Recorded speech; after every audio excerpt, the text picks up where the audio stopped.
Virat chilli powder అన్ని రకాల వంటలకు పచ్చళ్లకు సరైన chilli powder. No colour, no chemicals.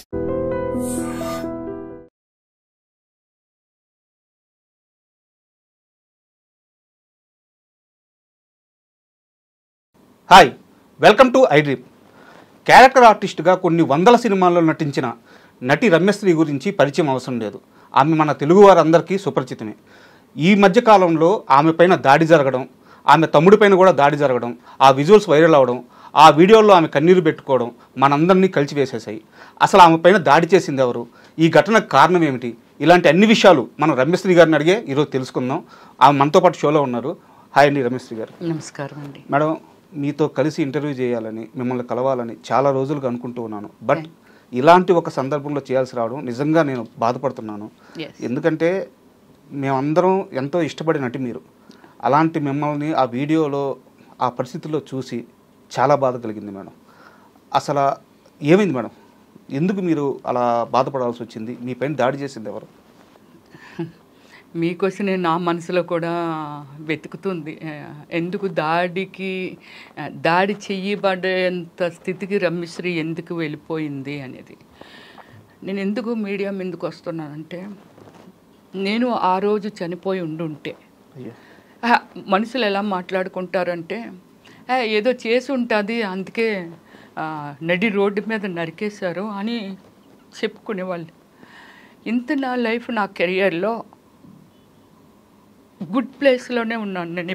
ఎప్పుడు నా పేరెంట్స్ నాకు ఒక జన్మిచ్చిన తర్వాత ఒక మంచి ప్లేస్లోనే ట్రావెల్ చేశాను తప్ప ఎక్కడ నాకు ఒక రిమార్క్ అనేది లేదు. ఖచ్చితంగా లేదు మేడం. సో ఇది నా లైఫ్. ఇప్పుడు నేను మన మీడియా కాకుండా ప్రజలకి నేను చెప్పకపోతే ఎందుకు నన్ను టార్గెట్ చేశారు, ఎందుకు చంపాలనుకున్నారు అనే దానికి నాది క్వశ్చనే, అసలు క్వశ్చన్ మార్కే. కానీ దీనికి ఆన్సర్ చెప్తాను. సంజయ్ కన్వెన్షన్ శ్రీధర్రావు గారు, నేను ఇప్పటికే చెప్పాను, మళ్ళీ చెప్తున్నాను, ఆయనతో నాకు విరోధం లేదండి. ఆయన ఎవరో నాకు పెద్దగా తెలియదు. ఆయన యాక్టివిటీస్ ఏంటి, ఆయన రేంజ్ ఏమిటి అని నాకు అసలు సంబంధం లేని మ్యాటర్ అది. ఓకే, కామన్గా ఒక మనుషులం ఏమిటి, మనము ఏదో ఒక వ్యాపారమో జాబో ఏదో ఒకటి చేసుకుంటూ ఉంటాం కదా. చేసుకున్నప్పుడు కొంచెం మనం తిని కొంచెం ఏదో ఒక సెక్యూరిటీ చేసుకుంటాం. అందుకే ఏ దేశాలు ఏమైపోయినా సరే ఇండియా మాత్రం ఏమవదు అంటారు. అంటే అలాంటి హ్యూమన్ బీయింగ్ ఉన్న మనుషులం ఉన్నాం మనము. అయ్యో రేపు ఏమైనా అయితే ఏంటి పరిస్థితి, మన పిల్లల పరిస్థితి ఏమిటి అనుకునే మనుషులమే. ఇలా ఏమిటంటే రమ్యశ్రీ కూడా అలానే ఇన్ని సినిమాలు చేసి రంగులు వేసుకొని డే అండ్ నైట్ కష్టపడి నేను సంపాదించుకున్న డబ్బులో ఒక సక్రమైన మార్గంలో ఒక ఇల్లు కొనుక్కుంటాము, లేకపోతే ఎక్కడైనా ఒక స్థలం. డబ్బునైతే దాయలేము కదండి, అంతే కదా మేడం. ఎవ్వరివి డబ్బుని మూటలు కట్టలేము. సో అలాంటిది ఆ డబ్బులు ఎక్కడోకక్కడ మనం పెట్టుకోవాలి. ఒక మంచి అది ఏమిటి జాగ్రత్త లాయర్కి చూపించుకొని ఇది బాగానే ఉందా, అది ఉందా, ఇందని పెట్టుకుంటుంటాం. 2003లో పెట్టానంటే ఎన్ని ఇయర్స్ అయిందో చెప్పండి. అవును కదా. కొనుక్కున్నాను, 22 సంవత్సరాలు అవుతుంది. కొనుక్కున్నాను. అక్కడ ఇప్పుడు జరిగిన సిచ్యువేషన్ ఏమిటి అంటే, నా స్థలంలాగే దగ్గర ఒక 40 మందిది అక్కడ స్థలాలు లేవు. బాధపడుతున్నారు, సఫర్ అవుతున్నారు. అందులో నేను ఒకదాన్ని అంతే. ఇక్కడ ఒకసారి నా సైట్లోకి వెళ్ళి విజిట్ చేస్తే అన్ని వాష్రూమ్లు అయ్యి కట్టేసి ఉన్నాయి అందులో. ఎప్పుడు మేడం ఇది ఒక 2 years అవుతుంది. 2 years బ్యాక్ ఎప్పుడో జరిగింది. అప్పుడు ఎవరిని అడగాలో నాకు అక్కడ తెలియదు. ఇదేంటి మన సైట్లో మన సర్వే నెంబర్ ఉంటుంది, ఎలా అయ్యింది ఇదేంటి అనేసి పోలీసులు అప్రోచ్ అవ్వడం జరిగింది. అంటే కంప్లైంట్ ఇవ్వండి అది ఇదని. ఎవరి మీద ఇవ్వాలి, ఏమిటి ఇక్కడ ఏం జరుగుతుంది అన్నప్పుడు దేవరాజు గారు అనేసి ఒక ఆయన ఫ్రంట్లోనే ఉంటుంది, ఆయన కూడా డిస్టర్బ్ అవుతున్నారు. ఆయన కంప్లైంట్ ఇవ్వడానికి వచ్చారు. మీరు రమ్యశ్రీ గారు కదండి, మీరు ఏంటి కంప్లైంట్? అవునండి. ఏంటి సార్ ఇది, ఏంటి ఎలా జరిగింది, ఎవరమ్మా? సంజయ్ శ్రీధర్రావు ఇలాంటి పనులన్నీ చేస్తున్నాడు అని చెప్తే దానిలో క్లారిటీ తీసుకొని ఆయన మీద కంప్లైంట్ ఇవ్వడం జరిగింది. సో ఓకే, ఆయన్ని మన ఎఫ్ఐఆర్ కూడా ఫైల్ చేశారు. ఓకే, ఇది ఒక స్టెప్. తర్వాత అది కూల్, అది అయిపోయింది, అన్నీ అయిపోతున్నాయి. అతను నా మీద రెచ్చి పెట్టుకోవటానికి ఒక రీజన్ ఏమిటంటే, ఆ రోజే నేను వచ్చేస్తున్నాను, పోలీస్ స్టేషన్ నుంచి వచ్చేస్తున్నప్పుడు మన మీడియా మిత్రులు బయట ఉన్నారు. ఉండి అంటే ఆల్రెడీ సంజయ్ కన్వెన్షన్ శ్రీధర్ రావు మీద అక్కడ ఒక ఏమిటి ఇది జరుగుతుంది అనమాట, చర్చ జరుగుతుంది. ఈ అన్యాయం అయిపోయిన వాళ్ళు వీళ్ళు ఎవరో కొందరు వచ్చి మీడియాతో అల్చలు లైవ్ బోర్డు వచ్చేస్తున్నాయి. వచ్చేసి నాకు ఇంటికి వచ్చాక కానీ అది నాకు అర్థం అవ్వలేదు. చాలా మంది బాధితులు ఉన్నారు, అది అక్కడ జరుగుతుంది. మన మీడియా మిత్రులకి నేను నోటెడ్ కదా నాకు. సో వాళ్ళు ఏంటి రమ్య మేడం ఇక్కడికి వచ్చారు, మీరు కూడా దీని బాధితులా ఏమిటి అని అడిగితే అయ్యో అదేం లేదు, అది ఏదో నాకు కొంచెం పర్సనల్ ఇష్యూ ఉండి వచ్చాను అని చాలా క్యాజువల్గా చెప్పి వచ్చేసాను. కానీ అక్కడ ఉన్న వాళ్ళు ఉంటారు కదా, వాళ్ళు నేను అందులో ఉన్నదాన్ని నన్ను గుర్తుపట్టలేరా? వాళ్ళు అన్నారు లేదండి రమ్యశ్రీ గారికి కూడా అందులో ఉంది, అందుకే పోలీస్ స్టేషన్కి వచ్చినట్టున్నారు అని చెప్పారు. అక్కడ జరిగిన విషయం ఏంటంటే అలా చెప్పారని నాకు తెలియదుగా. ఆ నెక్స్ట్ డేనో ఎప్పుడో మన మీడియా మిత్రులు మా ఇంటికి వచ్చేసారు. వచ్చి లేదు మీరు దీని మీద స్పందించాలి, మీలాంటి వాళ్ళు స్పందించకపోతే ఇంత అరాచకమా అది ఇది అని అంటే నేను ఒక స్టేట్మెంట్ ఇచ్చాను. ఏమండి అప్పుడే ఆ పిల్లల్ని ఒక డాక్టర్ని రేప్ చేసి చంపిస్తే ఎన్కౌంటర్ చేశారు, నయ్యేమిని ఎన్కౌంటర్ చేశారు. ఓకే, ఒక చెడు చేస్తున్నారు, ఎన్కౌంటర్ చేశారు. దాని గురించి నేను ఏం మాట్లాడానంటే ఏమండి 4 పిల్లలు 5 పిల్లలు మనం ఎన్కౌంటర్ చేశారు డిపార్ట్మెంట్, ఎందుకని తప్పు చేశారు, ఈ తప్పుని అరికట్టాలి, లేకపోతే ఇది అలాగా డెవలప్ అయిపోతుంది, ఎవరు పడితే వాళ్ళు చేస్తారనేగా, అది చెయ్యకూడదనే కదా డిపార్ట్మెంట్ ఈ యాక్షన్ తీసుకుంది. అప్పుడు నేనన్నాను ఏమండి ఆ పిల్లలు ఒక క్రమశిక్షణతో పెరగలేదు, వాళ్ళ తల్లిదండ్రులు వాళ్ళకు ఒక క్రమశిక్షణ చెప్పుండరు, వాళ్ళు ఎడ్యుకేటెడ్స్ కాదు, డ్రింక్ చేసి ఉన్నారు, వాళ్ళ ఏజ్లు కూడా చిన్నవే, అంటే మెచ్యూర్డ్ ఫెలోస్ కాదు. ఒక అవకాశాన్ని వాళ్ళు ఆ అమ్మాయిని ఇలా చేస్తే తప్పని కూడా తెలియని నేచర్ ఉన్న వాళ్ళు అలాంటి వాళ్ళు చేస్తేనే మనం ఎన్కౌంటర్ చేసాము. నయ్యం ఆయన ఏం చేశారో నాకు తెలియదు, ఆయన హిస్టరీ గురించి నాకు అనవసరం. ఎందుకు చేశారో ఒక తప్పు చేశారు, ఇలాంటి మనిషి ఈ భూమి మీద ఉండకూడదు. మరి అలాంటప్పుడు ఈ శ్రీధర్ రావు లాంటి వాళ్ళు, మళ్ళీ చెప్తున్నాను ఈ శ్రీధర్ రావు గారు, ఆ వీడియోని కావాలంటే చూపించవచ్చండి, ఈ శ్రీధర్ రావు లాంటి వాళ్ళు మనుషులు బ్రతుకుంటుండగా, ఆ అమ్మాయి చనిపోయింది, పేరెంట్స్ పాపం సఫర్ అవ్వచ్చు, కానీ మనుషులు బ్రతుకుంటుండగా ఒక 100 మందినో లేకపోతే ఇంకో సొసైటీ వాళ్ళు ఇంకొకళ్ళో ఇలాంటి కార్యక్రమాలు చేస్తూ మానసికంగా వాళ్ళని చంపేస్తూ నిద్ర లేకుండా వాళ్ళ హ్యాండ్లకి వీళ్ళ లైఫ్ని తీసుకొని ఇంత ఇబ్బంది పడుతున్న వాళ్ళని ఎందుకు ఎన్కౌంటర్ చెయ్యకూడదు అని అడిగాను. అప్పటి నుంచి నా మీద గ్రెడ్జ్ పెట్టుకున్నాడు అనే సంగతి మాకు ఎలా తెలిసిందో చెప్తాను. ఒకసారి అందరికీ అందరిది రయేజా వాడికి ఇచ్చేద్దాము, రయేజా వాళ్ళ కంపెనీ వాళ్ళు అడుగుతున్నారు, మీరందరూ రండి అని సొసైటీ వాళ్ళని అందరినీ పిలవడం జరిగింది. సొసైటీ ప్రెసిడెంట్ గారు మనందరం వెళ్దాము అని అంటే మేము కూడా, అంటే నేను ఎప్పుడు చాలా వరకు అటెంప్ట్ చెయ్యనండి వీటికి, అంతా రాకేష్ ప్రశాంత్ అతన్ని కూడా నాతో పాటు ఉన్నాడు కాబట్టి తను కూడా టార్గెట్ చేశాడు అంతే. అంటే మరి అన్ని తనే కదా చూస్తాడు, జనరల్ నాలెడ్జ్ దాని గురించి ఏమిటి, ఇదేమిటి, అదేమిటి అనేది. సో నాకు తెలుసు, కానీ ఒక సెలబ్రిటీగా అన్నిటికీ బయటకు రాలేక తను నేను బయటకి ఎక్స్పోజ్, తను పంపించి తను చూసుకోవడం అంతే. ఒక సపోర్టు, ఒక భార్యకు భర్త ఎలాగ సపోర్టో, లేకపోతే ఒక తల్లిదండ్రులు ముసలైపోతే పిల్లలు ఎలాగ సపోర్టో, వాడు నాకు అలాగ సపోర్టు.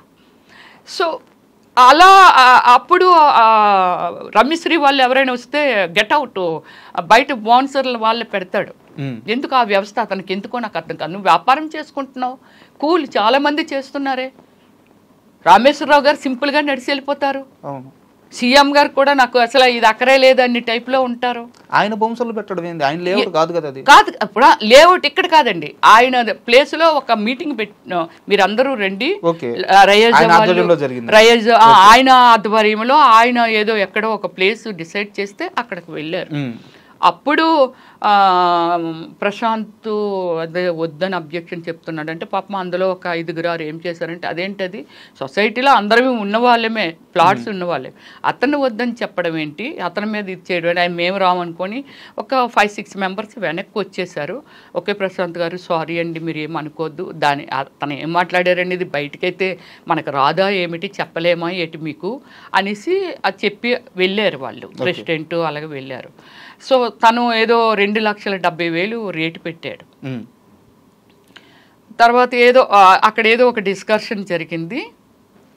ప్రశాంత్ని రమ్యశ్రీ తాలూకొల్లి లోపలికి రానివద్దనే దగ్గర మాకు అర్థమైంది, మా మీద నేను ఆ స్టేట్మెంట్ ఇచ్చాను కదా, అందుకు ఈయన గ్రెడ్జి పెట్టుకున్నారు అనేది. ఓకే ఓకే, ఇది ఒక క్లోజ్ కామన్, అది అయిపోయింది.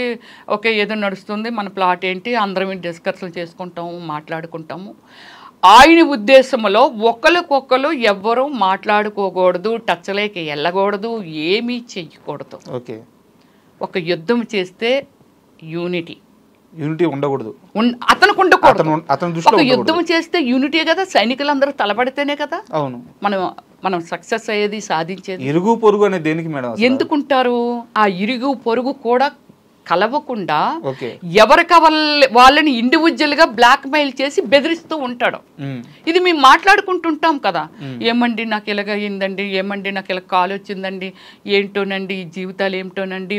సఫర్ అయిన వాళ్ళు మా లిస్ట్ వరకు, బయట ఇంకా 1000 మంది ఉన్నారేమో, పెద్ద వాళ్ళు ఉన్నారేమో నాకు తెలియదు, కానీ బట్ ఈ సిచ్యువేషన్ని మేము మాట్లాడుకుంటూ ఉండేవాళ్ళం. ఇలా కాల్ వచ్చిందండి రమ్య గారు, ఇదండి అని బాధపడిన వాళ్ళు, కొందరు హార్ట్ అటాక్ వచ్చి చనిపోయిన వాళ్ళు ఇలాగా ఆ టీంలో ఉన్నారు. ఓకే, ఇప్పుడు మార్నింగ్ కార్ యాక్సిడెంట్ జరిగింది కదండి, ఇన్సిడెంట్ జరిగింది కదా మేడం. ఆఫ్టర్నూన్ నేను మార్నింగ్ నుంచి ఏం చేస్తున్నానంటే, లేదు మేడం మనం కాస్త క్లియర్గా వద్దాము. సో ఈ 2 ఇన్సిడెంట్లు గతంలో జరిగాయి. ఆల్రెడీ మీ స్థలంలో ఆయన టాయిలెట్స్ కట్టించేస్తున్నారు, మీరు అప్పుడు ఒక స్టేట్మెంట్ ఇచ్చారు, దాన్ని పర్సనల్ గా తీసుకొని ఆయన గ్రెడ్జ్ పెట్టుకొని మిమ్మల్ని ఆ మీటింగ్స్ అన్నిటికీ అవాయిడ్ చేస్తూ వచ్చారు. తర్వాత ఈ మొత్తం విషయంలోకి హైడ్రా ఎలా ప్రవేశించింది, సో వాళ్ళు వచ్చి ఫస్ట్ ఏం చేశారు, వాళ్ళు చేసి వెళ్ళిన తర్వాత శ్రీధర్ రావు గారి రియాక్షన్ ఏంటి, అక్కడి నుంచి కాస్త వివరంగా చెప్పండి.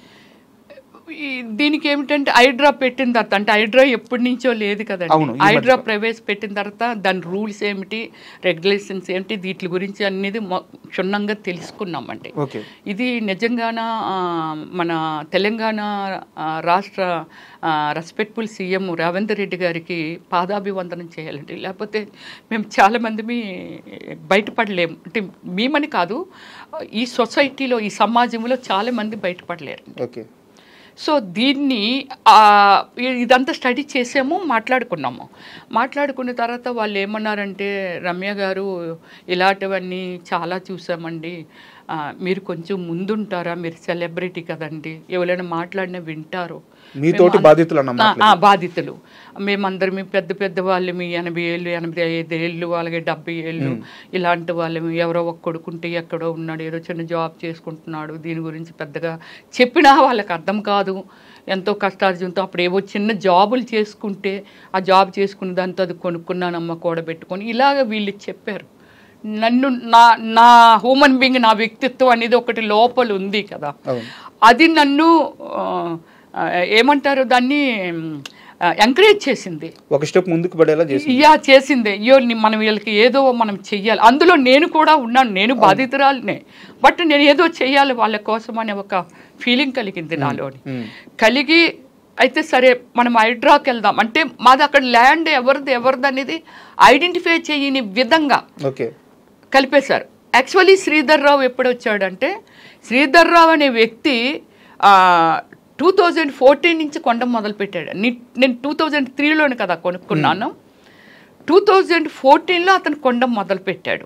అందులోని 1 వేసో 2 వేసో ఎవరో వాళ్ళ ఇబ్బందులు కొలిది అమ్మిస్తుంటేనో, లేకపోతే అతను ఏమి ఎక్స్ప్లెయిన్ చేశాడో మనకు చెప్పాను కదండి, పక్కింటి వాళ్ళ గురించి మనకు సంబంధం లేదు, వాళ్ళ ఆపదలో ఉన్నారంటే మన ఒక మానవత్వంతో ఏదైనా చెయ్యాలేమో కానీ పక్కింటి వాళ్ళు ఏం చేసుకుంటున్నారు, ఏం కెలుక్కుంటున్నారో మనకు సంబంధం ఉండకూడదు.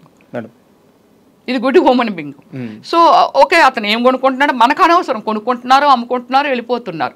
నన్ను కూడా చాలా టైమ్స్ అడిగాడు అమ్మేమని, అంటే అతను కాదు, అతను అడగడం జరిగితే నేను అమ్మను, నేను నా ఇన్ ఫ్యూచర్ నా సినిమాలన్నీ అయిపోయిన తర్వాత ఓకే నేను దీన్ని ఇలా చేసుకోవాలి, ఇలా చేసుకుంటే ఎంత 23 సంవత్సరాలు అయ్యింది నేను కొనంటే ఆల్మోస్ట్ నా కెరియర్ పీక్లో ఉన్నప్పుడు కొనుక్కున్నానండి.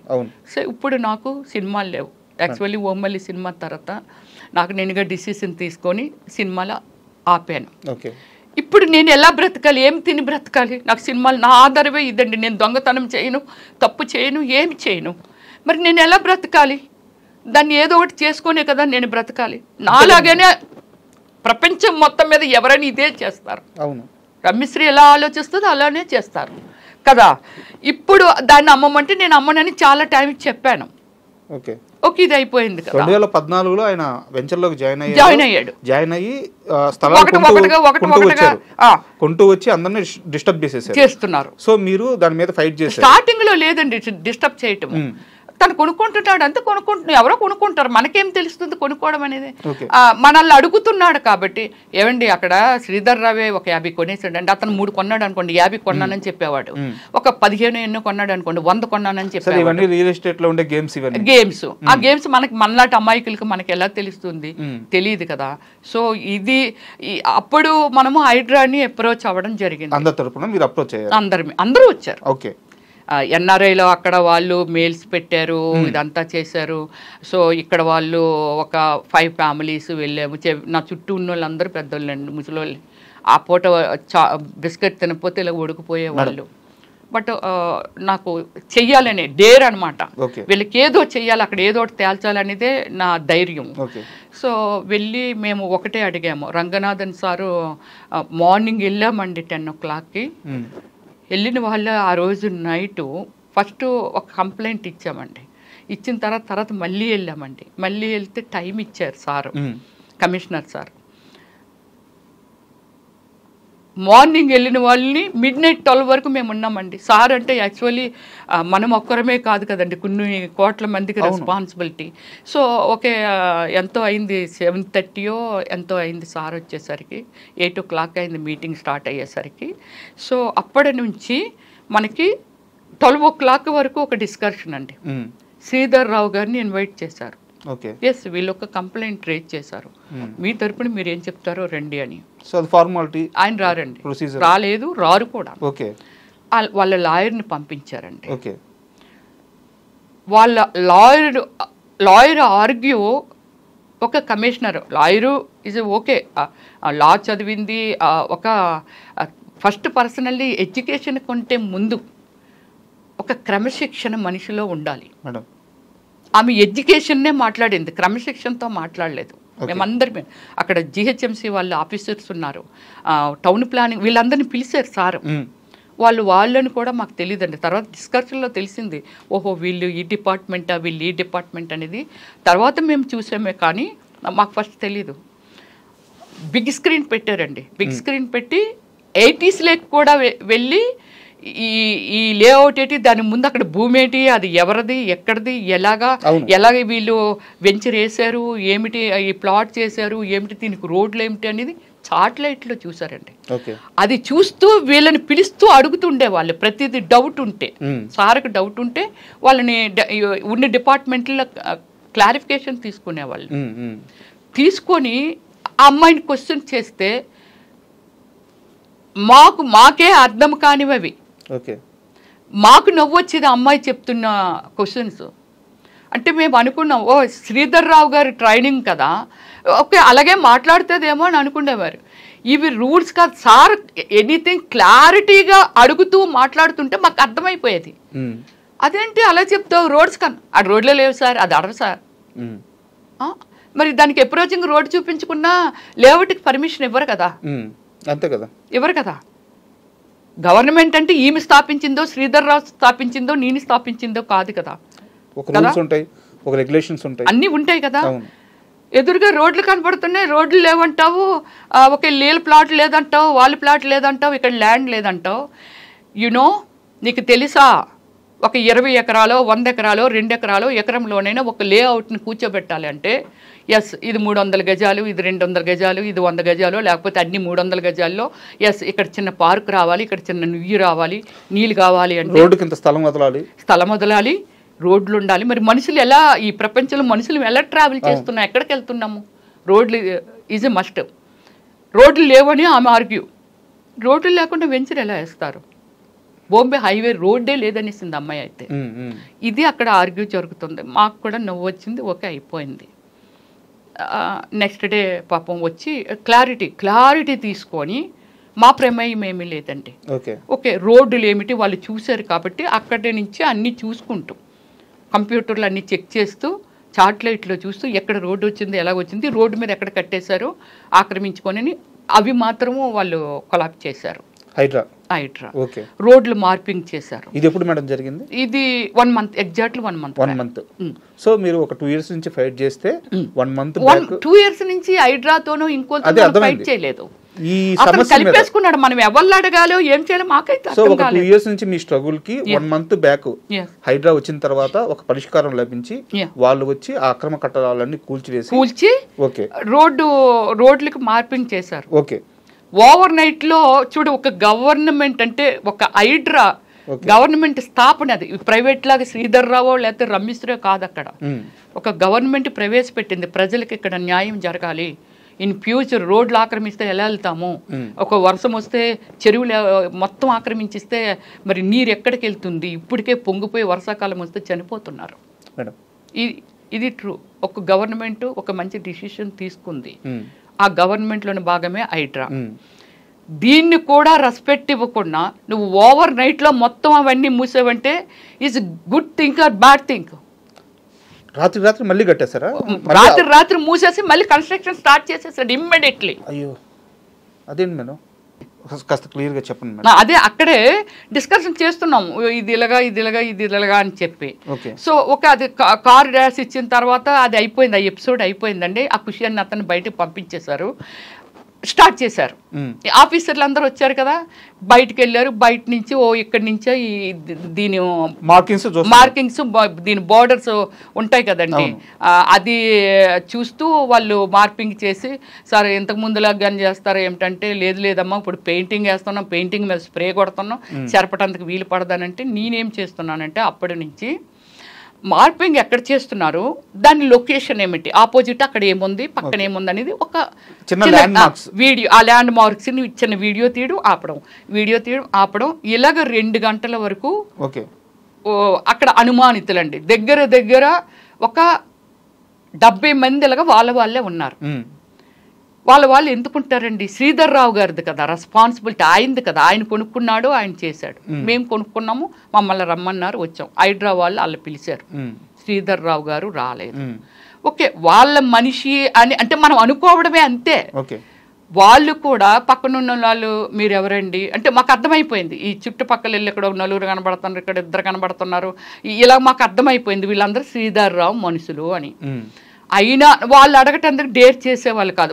నాతో చెప్తుండే వాళ్ళు ఎవరో తెలుసండి శ్రీధర్ రావు మనుషులేనండి ఇలా చెప్తుంటే నేను అడిగేసేదాన్ని. మీరు లేదా పోలీసులు ఉన్నారు కదా అడగమనేదాన్ని, ఏమండి వాళ్ళు ఎవరో అడగండి, వెళ్ళండి, వీడియోలు అవి తీస్తున్నారు, వెనకాల అలా తిరుగుతున్నారు, వీళ్ళు ఎందుకు తిరుగుతున్నారు, శ్రీధర్ రావు అయినా ఉండాలి, మనమైనా ఉండాలి, వీళ్ళందరూ ఎవరో అని అలాగా అడుగుతూ కొందరిని బయటికి పంపించడం ఏముందండి, ఇక్కడ మేము వర్క్ చేస్తున్నాం, అలాగే వెళ్తాడు, మళ్ళీ ఇక్కడికి వచ్చేస్తున్నారు. ఇది జరిగింది. 2 వరకు నేను వీడియో కూడా 2 వరకు అన్నీ చూస్తున్నాను. నా సైట్ ఇది కూడా రోడ్ ఇది ఇవి అన్నీ చూస్తున్నామండి, అందరి చూసుకుంటున్నాము. ఓహో మన ఇక్కడ అదేనండి మాది అంటే మేము ఎన్నిసార్లు చూసుంటాం మన ప్లాట్ ని, ఐడెంటిఫికేషన్ నోటెడే కదా. దీన్ని ఏమిటంటే ఎప్పుడైతే రోడ్లు వీళ్ళు ఇంకా అప్పటికింకా ఏమీ రాలేదండి, ఒకటే పొక్కులైనర్ ఉంది, వస్తాయండి ముందు మార్పింగ్ చేసిస్తే అంటే మేము రిక్వెస్ట్ చేస్తున్నాం ఆ సార్ని, సార్ మీరు మార్పింగ్ చేస్తున్నారు, మళ్ళీ సగం అటు ఇటు చేసి వెళ్ళిపోతే మళ్ళీ అతను రాత్రి మూయించేస్తాడు అంటే మేమేమో ఎర్రోళ్ళం అమ్మ, మేము కూడా ఎడ్యుకేటెడ్స్, మేము ఒక వ్యవస్థని నడుపుతున్న వాళ్ళమి, ప్రజలకు రెస్పాన్సిబిలిటీ ఉన్న వాళ్ళమి.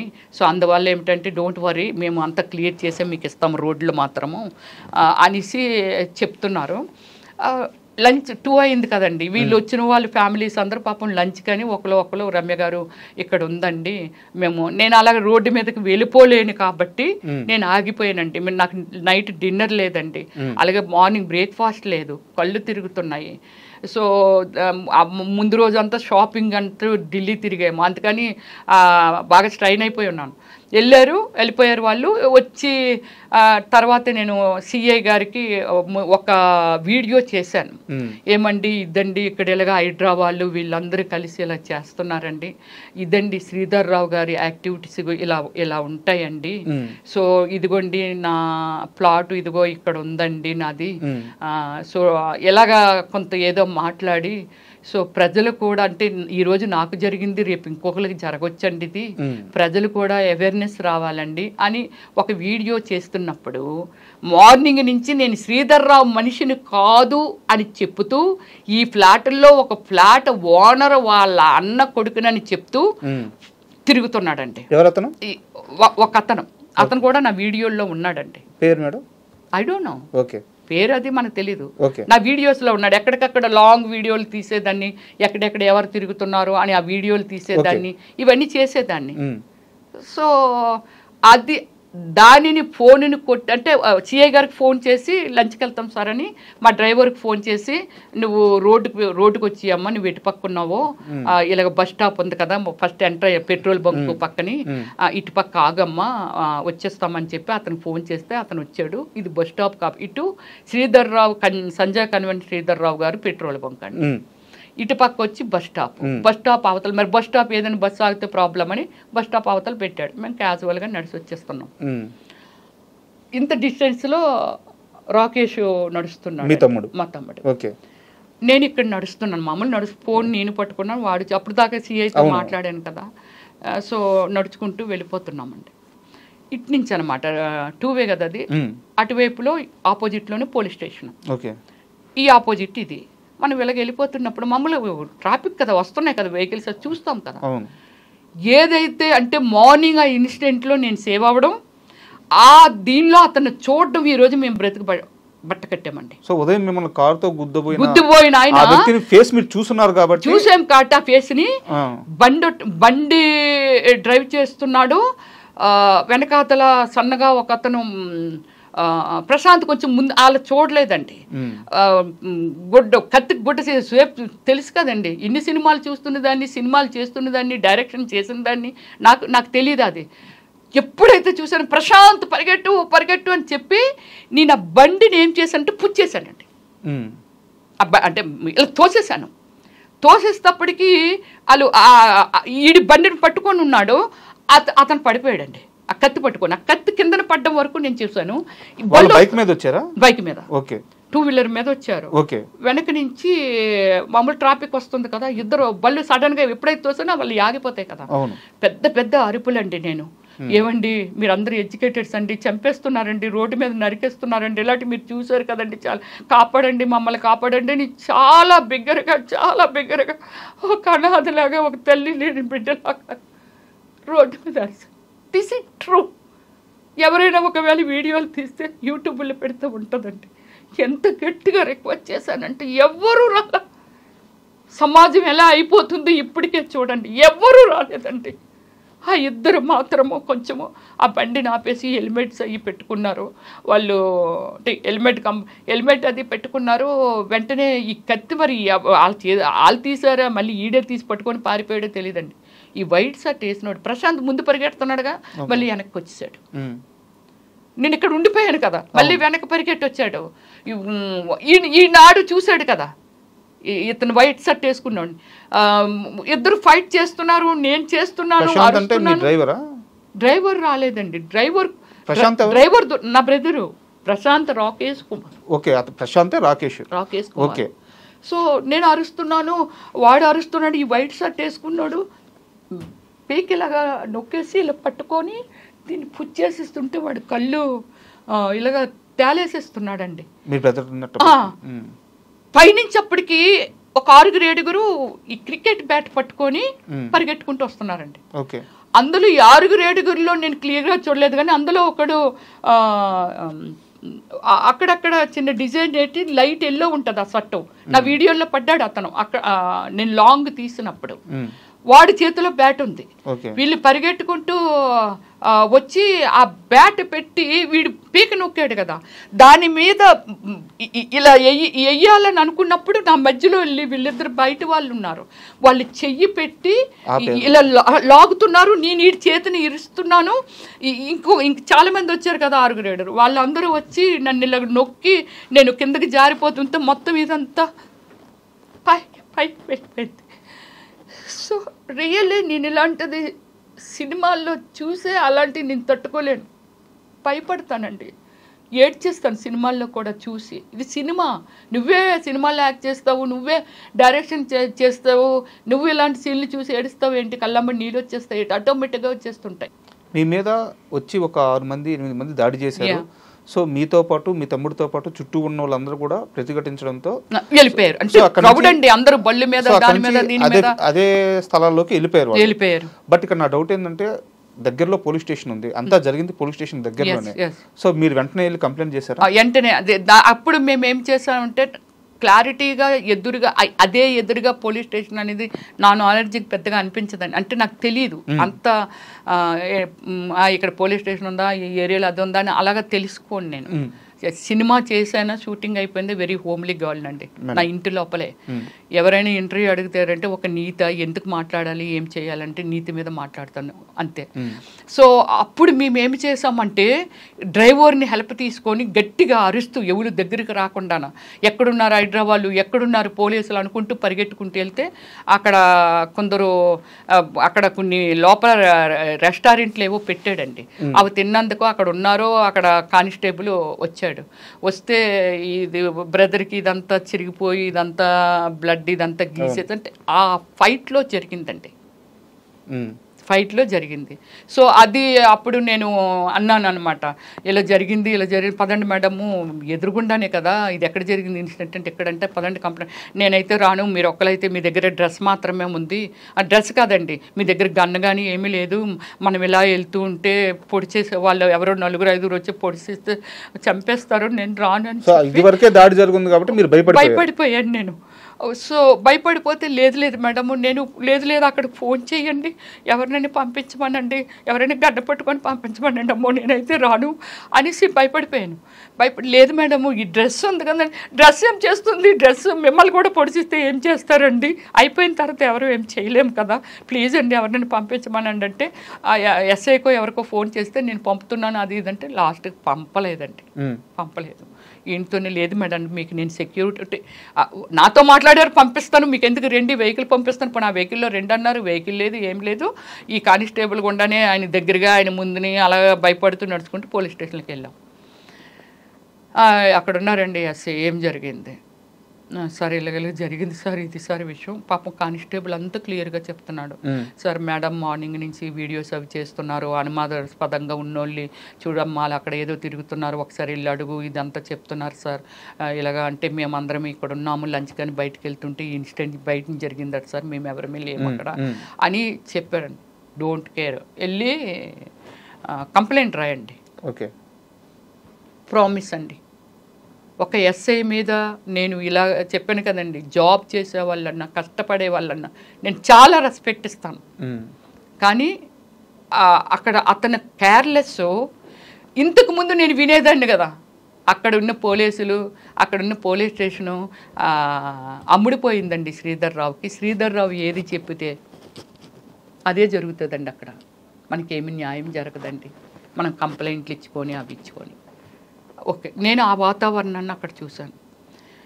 సో ఈ ప్రాబ్లము ఇదంతా లెటర్ రాయమంటున్నారు, మాకు చేతులు మీరు రాయండి అంటాడు రైటర్. నువ్వు ఉన్నావు కదా, రైట్ అందుకే నువ్వు ఉన్నావు కదా, మీరు రాయడం ఏంది, రైట్ అందుకే రైటర్ నువ్వు ఉన్నావు. ఓకే, మాకు ఈ టెన్షన్లో ఉన్నాం కాబట్టి రాయలేము, రాసిపెట్టు. సరే చెప్పండి, ఇదే ఆయన ఎక్స్ప్రెషన్. సో దీన్ని మనము ఏది చేసో లెటర్ రాసాము. అప్పుడు మాలా చౌదరి గారని ఈయన బాధితురాలు, శ్రీధర్రావు గారు బాధితురాలు. ఆమెనేమో పాపం వాళ్ళ హస్బెండ్ ఏదో మర్డర్ చేశారు ఏదో. ఆయన ఏంటండి మేజర్ అండి, రిటైర్డ్ మిలిటరీ మేజర్ అండి. మిలిటరీలో ప్రజాసేవ చేసే మనిషి.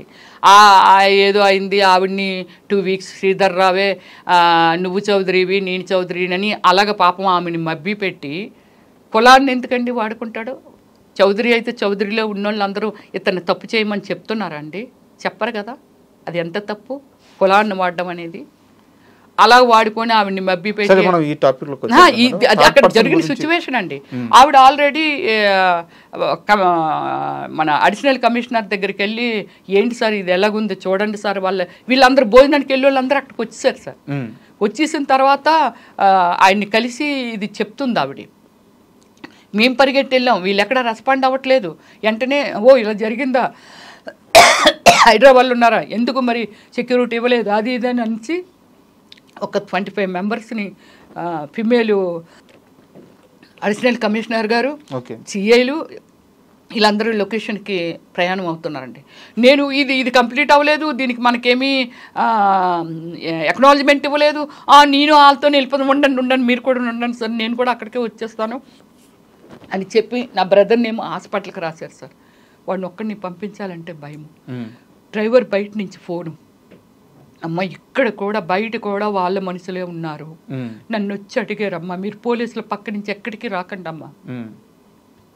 ఎలా ఉంటుంది నా సిచ్యువేషన్? పోలీస్ స్టేషన్ బయట కూడా ఉన్నారు, కామన్ డ్రెస్సులు నన్ను వచ్చి అడిగారమ్మా ఎవరు నువ్వు ఏమిటి, మీ డ్రైవర్ని ఇక్కడ ఎన్నాళ్ళుగా పనిచేస్తున్నావు అడిగారు. ఆ డీటెయిల్స్ అన్ని కూడా అడిగారు. అడిగితే లేదు సార్ నేను ఒక 5 days అయింది సార్ ఇక్కడికి వచ్చి, నాకేమీ తెలియదు సార్, అది మన వెహికల్ ఫోటోలు తీసుకోవడం ఇదంతా. సో ఇది నేనేమంటున్నా, వెహికల్ ఫోటోలు ఇక్కడ తీసుకోలేదు, దాని ముందే తీసేసుకున్నా. లోపల మా సిచ్యువేషన్ ఎలా ఉంటుంది, వాడిని ఎలా నేను హాస్పిటల్కి పంపించాలి, వీళ్ళందరూ ఇక్కడికి వెళ్ళిపోయారు, నేను కూడా మీతో వచ్చేస్తాను, ఇది అన్ఫినిషింగ్ అయిపోతుంది, కంప్లైంట్ ఇవ్వకపోతే ఎక్నాలజ్మెంట్ తీసుకోవాలి, వెంటనే ఎఫ్ఐఆర్ ఫైల్ చేయాల్సింది ఎంక్వైరీ చేసి ఫైల్ చేస్తామని చెప్పారు. సో ఓకే, ఇది అయిపోయింది కదండి.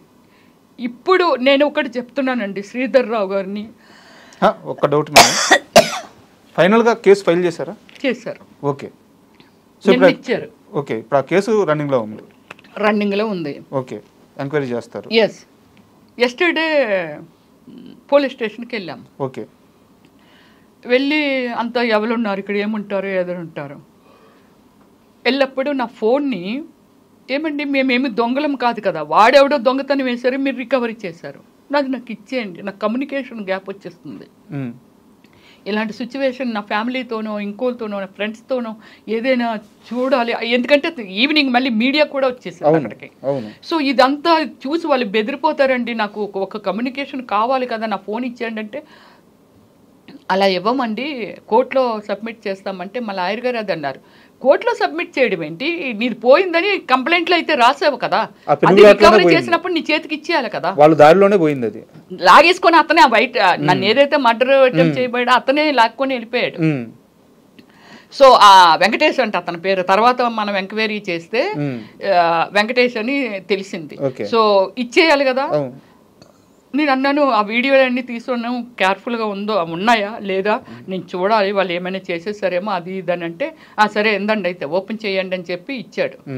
ఓకే ఇవి ఉన్నాయా, ఓకే, ఏమో అన్నీ మనకు గుర్తుంటాయండి, ఎన్ని వీడియోలు తీసాము, వాళ్ళు ఏమైనా ఓవర్ నైట్లో చూసి, అంటే నాది సీక్రెట్ కోడ్ పెట్టాను దానికి, తీసారే లేదనేది మనకు తెలీదు. సో నా డేటా ఉంటుంది కదా అందులో, నా జీవితం ఉంటుంది కదా దానిలో, అంతే కదా. ఇప్పుడు అదే కదండి ఫోన్ ట్రాపింగ్ గురించి దాని గురించి ఇంత పెద్ద పెద్ద ఇష్యూలు జరుగుతున్నాయనంటే నా జీవితాన్ని, అంటే ఇదంతా అతను చేసిన శ్రీధర్ రావు చేసిన స్కెచ్. ఆవిడ ఫోన్ లాక్కోండి, ఆవిడ ఇంకో విధంగా కూడా బ్లాక్మెయిల్ చేయొచ్చు, ఎందుకు ఇంత గ్రెడ్జ్ ఎందుకు నా మీద, నేనెవరిని సాదా సీదా మనిషిని, మామూలుగా ఆయన ముందు చీమ బుర్రకాయని కూడా కాదు, అంటే ఏ విధంగా అతను డెవలప్ అయ్యాడో నాకు తెలియదు, కానీ నేను చీమ బుర్రకాయని కూడా కాదు. సో ఇలా అయిపోయింది కదండి. కోర్టుకు వెళ్ళాలి, మేము కోర్టుకు వెళ్ళి టైం అయిపోయింది అప్పటికి, యాక్చువల్లీ 10కి రమ్మన్నారు, ఇక్కడే 12 అయిపోయింది. షార్ట్ కట్లో కొట్టి కోర్టుకు వెళ్దామని కోర్టుకు వెళ్ళి లాయర్ తిట్లు, వెంటనే కమిషనర్ గారికి కాల్ చేశాను. సార్ కమిషనర్, అడిషనల్ కమిషనర్ నా దగ్గర అదే నెంబర్ ఉంది, కాల్ చేశాను. సార్ ఇప్పుడు నాది ఫోన్ పోయింది సార్, నాది కోడ్ అడిగాడు అతను, మీరు అదే మీ సీక్రెట్ కోడ్ పెడతారు కదండి, అది చెప్పండి అని అన్నాడు. నేను అక్కడే గొడవ ఆడాడు. అదేంటంటే మాది ఎందుకండి, కావాలంటే డైరెక్ట్ కోర్టులో సబ్మిట్ చేయండి, కోడ్ ఎందుకు అడుగుతున్నారంటే అతను ఏదో ఒక రివర్స్లో ఏదో దీనిగా మాట్లాడతాడికి మా బ్రదర్ ఏం చేశాడంటే భయపడిపోయి సరే అండి చెప్తానండి అని చెప్పి కోడ్ ఇచ్చేసాడు. ఓకే, పేపర్ మీద రాసుకున్నాడు.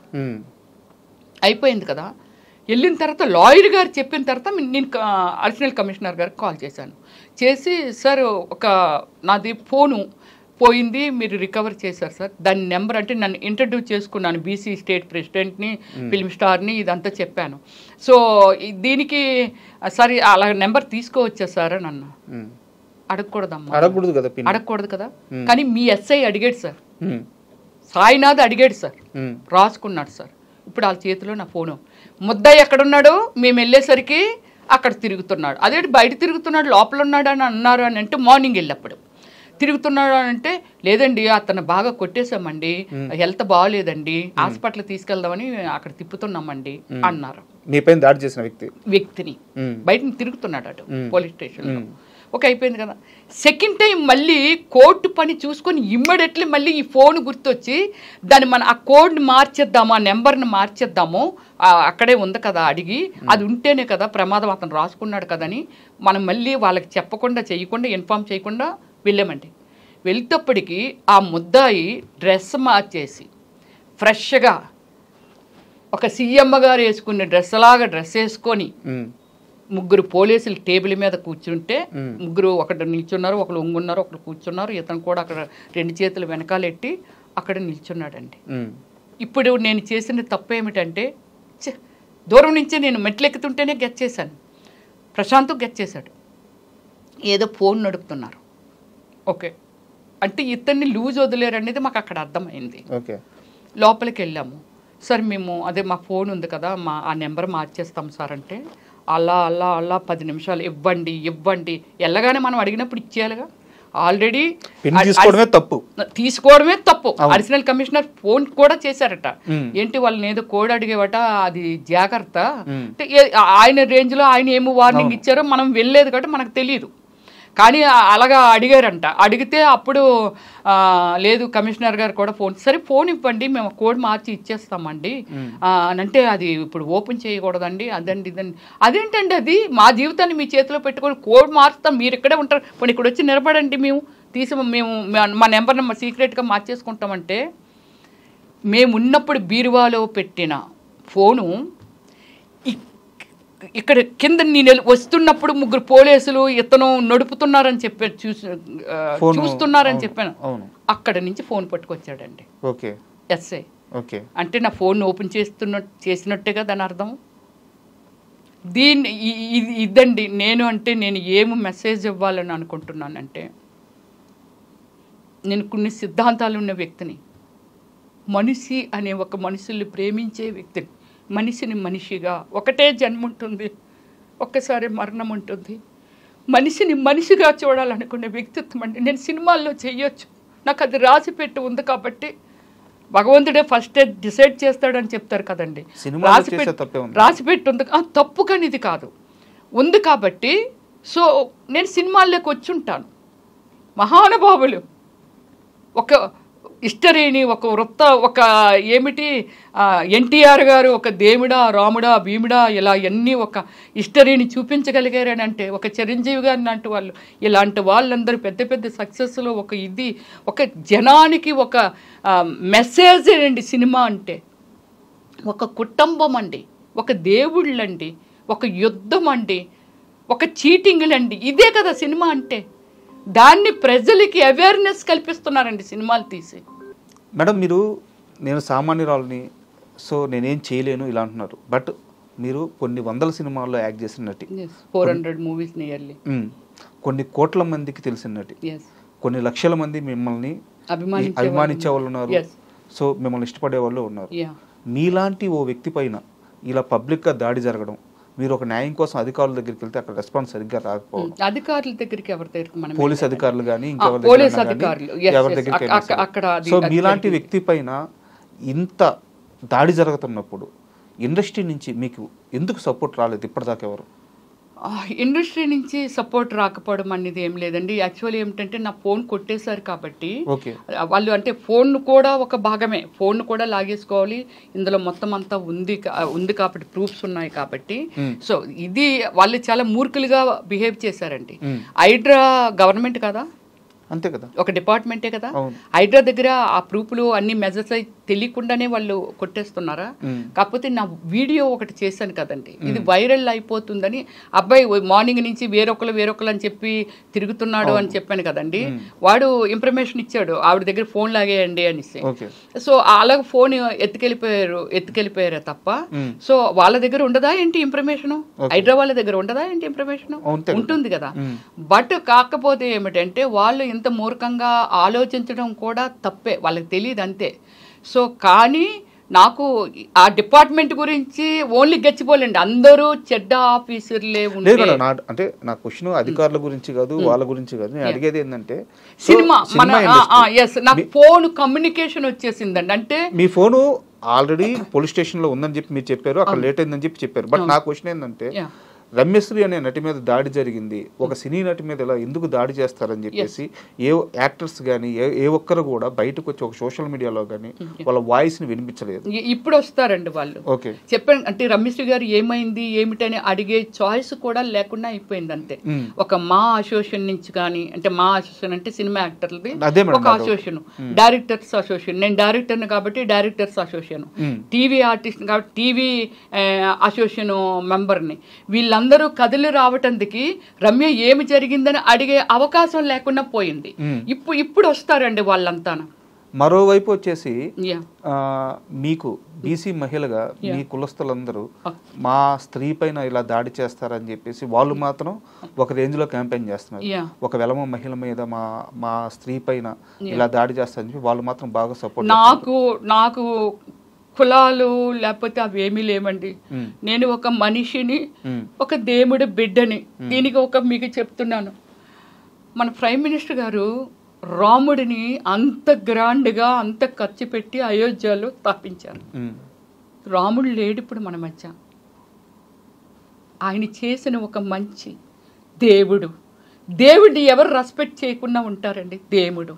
సో అలాగే నేను ఒక దేవుడి బిడ్డనే తప్ప నాకు ఆ కులాలు ఈ కులాలు అది ఇది అనేది నాకు సంబంధం లేని విషయాలు. నేను ప్రతి ఒక్కరిని ఇప్పుడున్న ఇది మొన్న ఒక ఇన్సిడెంట్ జరిగిందండి, ఏది మన కాశ్మీర్లో ఒక ఇన్సిడెంట్ జరిగింది. టెర్రరిస్టులు ఒక 26 మందిని నిర్దాక్షిణ్యంగా మీరు హిందువులు అని చెప్పి కాల్ చేశారు. ఇది చూసిన వాళ్ళకున్న ఇన్ని కోట్ల మంది 150 కోట్ల మంది జనాభా మన ఇండియాలో ఎంతమంది ఆ బాధ ఇది రేపు మీకు జరగవచ్చు, నాకు జరగవచ్చు, ఎవరికైనా జరగవచ్చు. ఇది ఒక దుర్మార్గము. అవును, దుర్మార్గం. దానికి వాళ్ళ సింధూర్ పేరు పెట్టి దానికి అంటే దీన్ని ఒక యుద్ధం కూడా ప్రకటించారు. ఇలాంటి వ్యవస్థను రూపుమాపాలి. ఈరోజు మీకు జరిగింది ఇంకోళ్ళు జరగవచ్చు అని అంత గుడ్ డిసిషన్ మన ప్రైమ్ మినిస్టర్ గారు మోడీ గారు తీసుకున్నారు.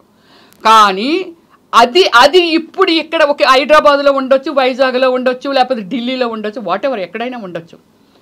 అంతకంటే మరి ఆ వ్యవస్థని ఒక యుద్ధం ప్రకటిస్తే, యుద్ధం చేస్తే ఎంతమంది సైనికులు చనిపోయేవాళ్ళు? 1000, 2000, 3000, 4000 వాటెవర్. అది వాళ్ళ సాక్రిఫికేషన్ జనం కోసం. మన జనాన్ని మనం కాపాడాలనేదే ఒక రెస్పాన్సిబిలిటీగా తీసుకున్న ప్రైమ్ మినిస్టరు. ఇప్పుడు ఇక్కడ శ్రీధర్ రావు గారి దగ్గరికి వద్దాం. శ్రీధర్ రావు గారు ఒక వ్యవస్థను మెయింటైన్ చేస్తున్నారు. ఒక వ్యవస్థ 200 మందో 300 మందో 100 మందో గోండాలంటే వాళ్ళని పాడు చేస్తున్నారా, బాగు చేస్తున్నారా? మన పిల్లడు కడుపుని పుట్టిన పిల్లడు తప్పు చేస్తే బెత్తం పట్టుకోనో లేకపోతే అది తప్పురని కొడుతున్నాం. నువ్వు ఒక వ్యవస్థని తయారు చేసి వాళ్ళకి ఏమి నేర్పుతున్నావు? వీడిని చంపు, వాడిని చంపు, విలగ చంపు, నేను ఆర్డర్ ఇస్తాను, ఇగో నీకు ఒక 2000 ఇస్తాను, 5000 ఇస్తానని ఒక వ్యవస్థని తయారు చేస్తే ఆ వ్యవస్థ ఇంకా ఎంతమందిని తయారు చేస్తుంటుంది? ఆ వ్యవస్థ వల్ల ఈ సమాజం ఇప్పుడు 70-75% ఒక మంచి అనేది ఏదైతే ఉందో, మంచి కోసం ఆలోచించి ఒక మనిషి కోసం మనిషి ఆలోచించే ఒక హ్యూమన్ బీయింగ్ ఏదైతే ఉందో ఆ వ్యవస్థ టాప్కి వెళ్ళిపోద్ది. ఇంకా ఈ 100 మంది 200 మంది ఇంకొక 500 మందిని తయారు చేస్తారు. ఖచ్చితంగా బ్యాడ్ కల్చర్ కదా. దీనికి రెస్పాన్సిబిలిటీ నేనేమంటానంటే ఈ వ్యవస్థను రూపుమాపటానికి ఇప్పుడు అందులో ఎంతోమంది కష్టపడి సంపాదించుకునే ఎంప్లాయీస్ ఉన్నారు, అది చిన్న చిన్న వ్యాపారం చేసుకున్న వాళ్ళు ఉండొచ్చు, ఎవరైనా ఉండొచ్చు. అందుకే నేను ఏం అడుగుతున్నానంటే, నేను మీ ఇంటి ఆడబిడ్డని అనుకోండి, మీ పిల్లలే ఏదో సాఫ్ట్వేర్ ఉద్యోగాలు చేసుకుంటే, ఎక్కడో ఏదో చిన్న మొక్క ఏదో కొనుక్కుందామని అనుకుంటే అది ఎవరైనా ఆక్రమించుకుంటే ఎలా ఉంటుంది? ఇలాంటి దాన్ని అరికట్టడానికి ప్రజల నుంచే ఒక విప్లవం రావాలి, ఒక ఎంప్లాయీస్ నుంచి ఒక విప్లవం రావాలి, అలాగే ఒక యూత్ నుంచి విప్లవం రావాలి, అలాగే ఒక లేడీసా లేకపోతే ఇంకోటి అనేది మన పిల్లలు రేపు రమ్యలాగా అవ్వకూడదు అని అనుకుంటే ఇలాంటి వ్యవస్థను మాత్రమే రూపుమాపమంటున్నానే తప్ప శ్రీధర్ రావు గారి మీద నాకు ఎటువంటి కోపము లేదు. అతను చేస్తున్న యాక్టివిటీస్ ఏవైతే ఉన్నాయో చాలా దారుణము. అలాగే ప్రభుత్వ అధికారులు ఎవరైతే ఉన్నారో అతనికి తొత్తులుగా మారి వాళ్ళకి ఎంకరేజ్ చెయ్యకున్నా ఏమి తింటారండి మీరు? ఎంకరేజ్ చేయకుండా ఇంత పెద్ద పెద్ద స్కాములు, ఇంత పెద్ద పెద్ద అన్యాయం జరగదు. రమేశ్వరి గారు, మీరు ఎమోషనల్ అవ్వద్దు. సో మీ వర్షన్ మీరు చెప్పారు. సో జరగాల్సిన న్యాయం ఖచ్చితంగా జరుగుతుంది, అధికారులు స్పందిస్తారు. అండ్ ఈ మొత్తం విషయంలో మీరు ఎంతైతే స్ట్రగుల్ అవుతున్నారో ఈ బాధ నుంచి, ఈ పెయిన్ నుంచి మీరు త్వరగా బయటికి రావాలని, మీకు జరగాల్సిన మారిపోమని చెప్తున్నారు. ఏమండి అక్కడి నుంచి మారిపోండి, ఒక్కొక్కరు ఒక్క సలహాలు. ఆ ఇల్లు మారిపోండి, వాడికి తెలిసిపోయి ఉంటుంది కదా, ఎక్కడికైనా వెళ్ళిపోండి. ఎందుకు భయపడి పారిపోవాలంటాను? ఎందుకు పారిపోవాలి? ఒక మనిషికి నా లైఫ్ నాది, నేనేమి హామ్ చేసే ప్లేస్లో లేను, ఎవరికి హామ్ చేయట్లేదు. నేను ఎందుకు అతనికి భయపడి పారిపోవాలి? ఇల్లు మారిపోండి మేడం, ప్లీజ్ మేడం, లేదా అక్కడి నుంచి ఒక 1 month 2 months ఎక్కడికైనా వెళ్ళిపోండి మేడం. ఎందుకు వెళ్ళిపోవాలి? నేను దేనికి వెళ్ళిపోవాలి? అందుకే నేను మన సమాజాన్ని అడుగుతున్నాను, సమాజాన్ని హెల్ప్ అడుగుతున్నాను. మన అందరం తిరగబడితే అలాంటి వాళ్ళు ఎంతసేపు మీ బిడ్డని, మీ ఆడబిడ్డని, మీ బిడ్డలు కూడా ఉన్నారు, మీరు కూడా ఇలాంటివి పే చేయొచ్చు. కథలు రండి మీరు అంతా, నిజంగా చెప్తున్నానండి నేనైతే. అండ్ మీరు ఈ బాధ నుంచి త్వరగా బయటపడాలని, మీకు ఖచ్చితంగా 100% న్యాయం జరగాలని మనస్ఫూర్తిగా కోరుకుంటున్నాను. And all the best madam. Thank you. నిజంగా ప్రస్తుతం ఉన్నటువంటి సమాజం దేనికి ప్రయారిటీ ఇస్తుంది? ఆర్థిక సంబంధాల చుట్టూ మాత్రమే తిరుగుతోంది. మళ్ళీ ఎన్నికలంగానే చాలా విరక్తి కలుగుతాం. మంచి అనిపిస్తుంది కదా, లేడీస్ కూడా ఛాలెంజింగ్ జాబ్స్ చేసినప్పుడు చాలా బాగుంటది. ట్రాఫిక్ అసిస్టెంట్స్ గా నియమించిన ట్రాన్స్జెండర్స్ అందరితో సాల్యూట్ చేయించుకుంటున్నారు. ఫుడ్ డెలివరీ ఇవ్వటానికి వెళ్ళినటువంటి డెలివరీ బాయ్ అనిల్ పై కళ్ళ ముందు